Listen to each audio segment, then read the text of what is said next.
Primeira carta de Paulo a Timóteo. Capítulo 1. Eu, Paulo, sou apóstolo em missão especial por Cristo, nossa viva esperança.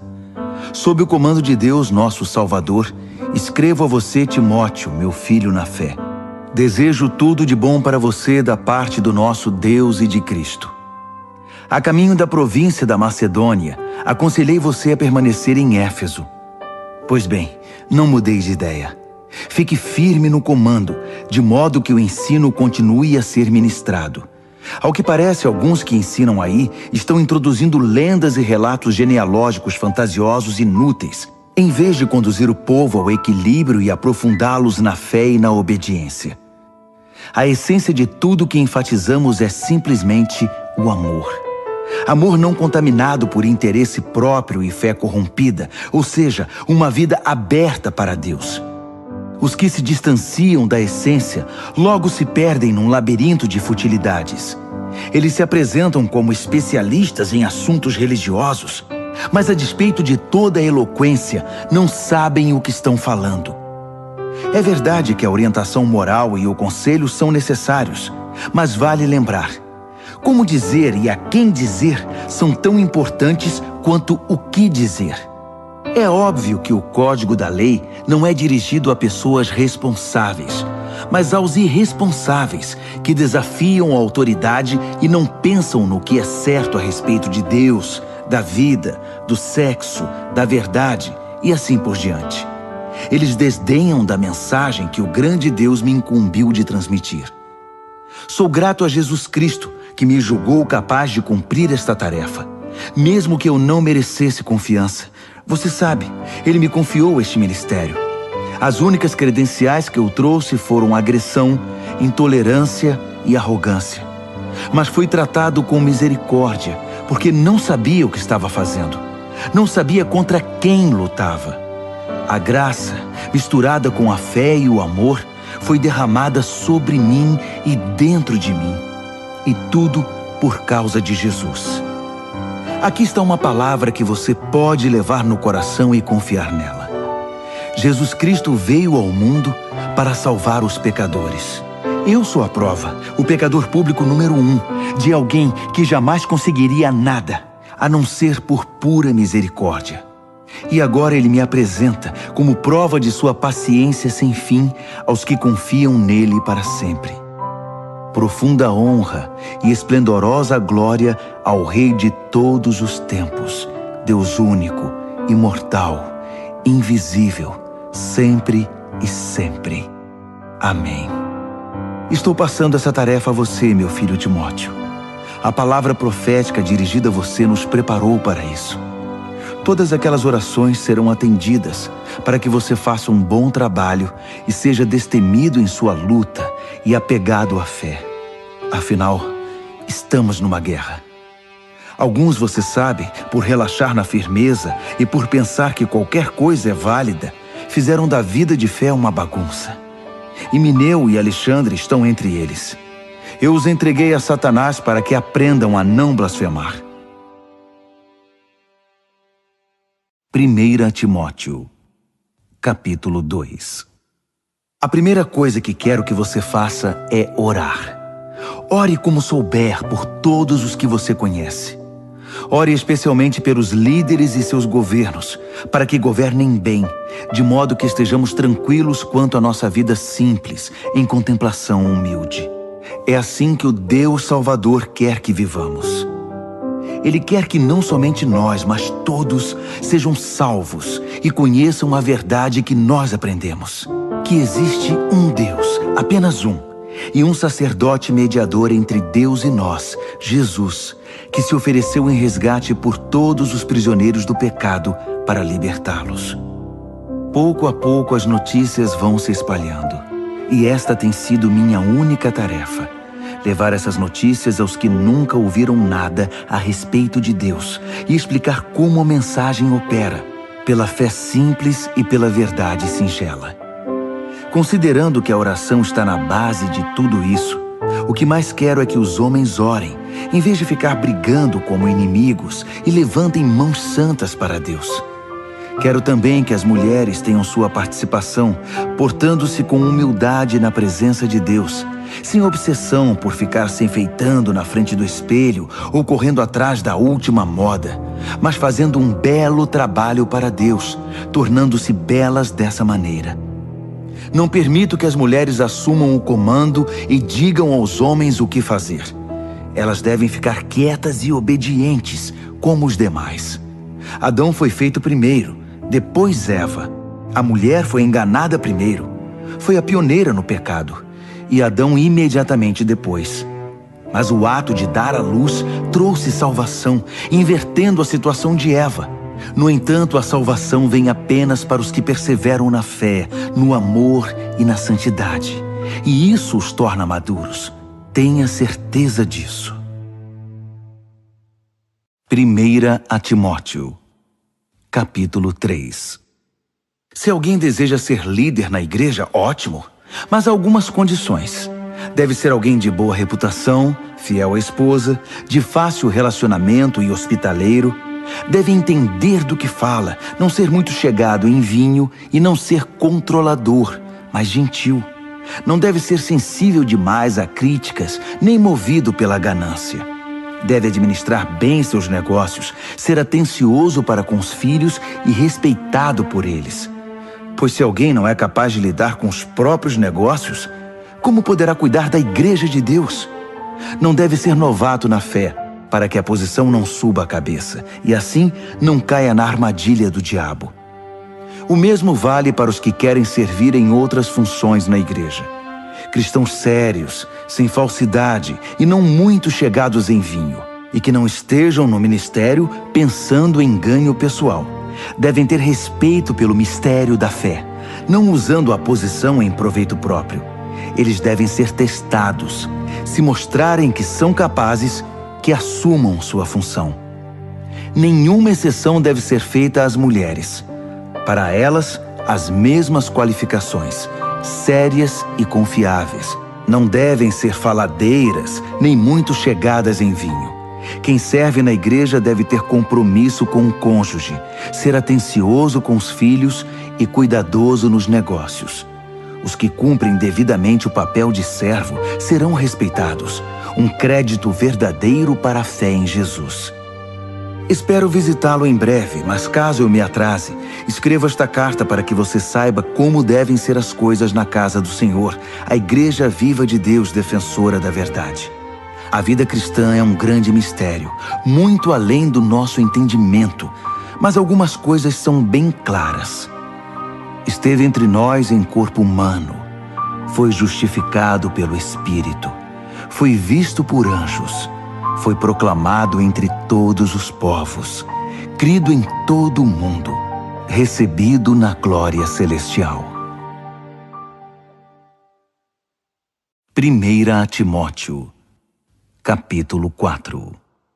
O Espírito deixa claro que à medida que o tempo passa, alguns desistirão da fé para seguir ilusões demoníacas ensinadas por profissionais da mentira.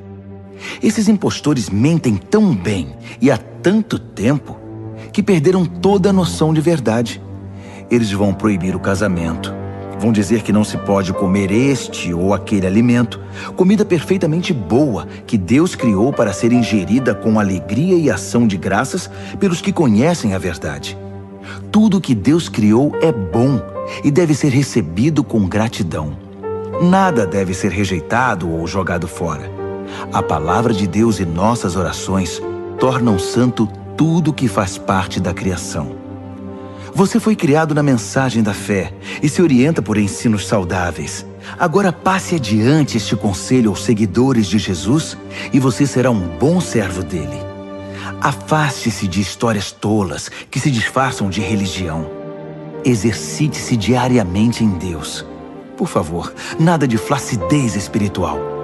Exercitar-se numa academia é útil, mas a vida disciplinada em Deus é mais proveitosa e deixa você em forma hoje e para sempre. Pode acreditar. Guarde isso no coração. É por isso que nos lançamos de corpo e alma nesta aventura. Confiamos no Deus vivo, Salvador de todos os homens e mulheres, especialmente dos que creem. Transmita estas palavras, ensine todas essas coisas e não permita que ninguém o despreze pelo fato de você ser jovem. Ensine os cristãos com a vida, pela palavra, pelo procedimento, pelo amor, pela fé, pela integridade. Continue lendo as Escrituras, aconselhando, ensinando. Quanto ao dom especial do ministério concedido quando os líderes da igreja impuseram as mãos sobre você, mantenha-o puro e ativo. Cultive estas coisas. Mergulhe nelas. Todos perceberão quanto você amadureceu. Fique firme em seu caráter e em seu ensino. Não se desvie. Apenas fique firme. Você e seus ouvintes vão experimentar a salvação. 1 Timóteo, capítulo 5. Não seja grosseiro nem impaciente com o ancião. Trate-o como se fosse seu pai e os jovens como se fossem seus irmãos. Respeite as mulheres idosas como respeitaria sua mãe e as jovens como se fossem suas irmãs. Cuide das viúvas que não têm recursos. Se uma viúva tem parentes que podem cuidar dela, eles devem aprender que a religião começa em casa e que devem retribuir com gratidão pelo que têm recebido. Isso agrada muito a Deus. Você pode considerar viúva legítima aquela que deposita toda a esperança em Deus e ora constantemente pelas necessidades dos outros e pelas necessidades dela. Mas uma viúva que explora as emoções e o bolso dos outros, não há o que fazer com ela. Ensine estas coisas ao povo para que todos saibam como agir em família. Qualquer um que não cuide dos membros necessitados da família está rejeitando a fé. É pior que se recusar a crer. Designe algumas viúvas para o ministério especial de dar assistência. Elas deverão receber em retribuição sustento da igreja. Elas devem ter mais de 60 anos de idade e um único casamento. Devem ter reputação de saber criar os filhos, ajudar as pessoas de fora e os cristãos desanimados, aflitos e problemáticos. Não inclua viúvas jovens nessa lista. Tão logo sejam incluídas na lista, vão querer sair dela, mais dispostas a arrumar outro marido que a servir a Cristo dessa maneira. E ao quebrar sua palavra, corre um risco de ir de mal a pior, desperdiçando seu tempo em conversas fúteis e fofocas. Não. Prefiro que as viúvas jovens sigam a vida, se casem, tenham filhos, administrem o lar e não deem motivos aos seus críticos para acharem nelas alguma falta. Algumas delas já se desviaram seguindo Satanás. Qualquer mulher cristã que tenha viúvas na família é responsável por elas. Elas não devem ser empurradas para a igreja. A igreja já tem trabalho suficiente com as viúvas que precisam de ajuda. Dê um prêmio aos líderes que fazem um bom trabalho, especialmente aos que se esforçam na pregação e no ensino. As Escrituras dizem: não amordace o boi que trabalha, e o trabalhador merece seu salário. Não dê ouvidos a nenhuma reclamação contra um líder que não seja apoiada por 2 ou 3 testemunhas idôneas. Se alguém cair em pecado, chame-o à responsabilidade. Os que estiverem inclinados a fazer o mesmo irão aprender a lição. Deus, Jesus e os anjos me apoiam nessas instruções. Cumpra-as sem parcialidade e sem partidarismo. Não se precipite em indicar alguém para cargos de liderança na igreja. Se alguém estiver envolvido num pecado grave, você não vai querer se tornar cúmplice involuntário, não é? De qualquer maneira, cuide muito bem de você mesmo. Não se importe muito com o que os críticos vão dizer. Siga em frente e beba um pouco de vinho, por exemplo. É bom para a digestão e um bom remédio para o mal que aflige você. Certos pecados são grosseiros e devem ir direto a julgamento. Os pecados de alguns só se manifestam muito tempo depois. O mesmo acontece com as boas obras. Algumas são evidentes, mas nenhuma delas permanece oculta para sempre. 1 Timóteo, capítulo 6. Quem for escravo deve fazer o melhor, respeitando o seu senhor, para que os de fora não falem contra Deus e contra nosso ensino por causa do seu comportamento. Escravos que trabalham para senhores cristãos façam ainda mais. Os senhores deles são também seus irmãos amados. Esses são os assuntos que eu quero que você ensine e pregue. Se algum líder começar a ensinar outra coisa, rejeitando as palavras sólidas do Senhor Jesus e nossa instrução piedosa, diga o que eles são: rios poluídos de ignorância que contaminam tudo com inveja, controvérsia, maledicência e fofocas. De vez em quando há uma epidemia de traição, e a verdade passa a ser apenas uma lembrança remota. Eles pensam que a religião é um meio de conseguir lucro rápido. Uma vida consagrada traz lucro, mas esse lucro é a rica simplicidade de ser você mesmo na presença de Deus. Considerando então que entramos no mundo sem um centavo e que sairemos dele sem nada, se temos pão na mesa e sapatos nos pés, é o bastante. Mas o líder que está apenas atrás de dinheiro se destruirá rapidamente. A cobiça por dinheiro traz problemas, apenas problemas. Depois de entrar por esse caminho, alguns se desviam inteiramente da fé e amargam seu arrependimento pelo resto da vida. Mas você, Timóteo, homem de Deus, fuja de tudo isso. Corra atrás de uma vida justa, uma vida de contemplação, fé, amor, perseverança, cortesia. Corra a toda velocidade na fé. Busque a vida eterna, pois fomos chamados para ela.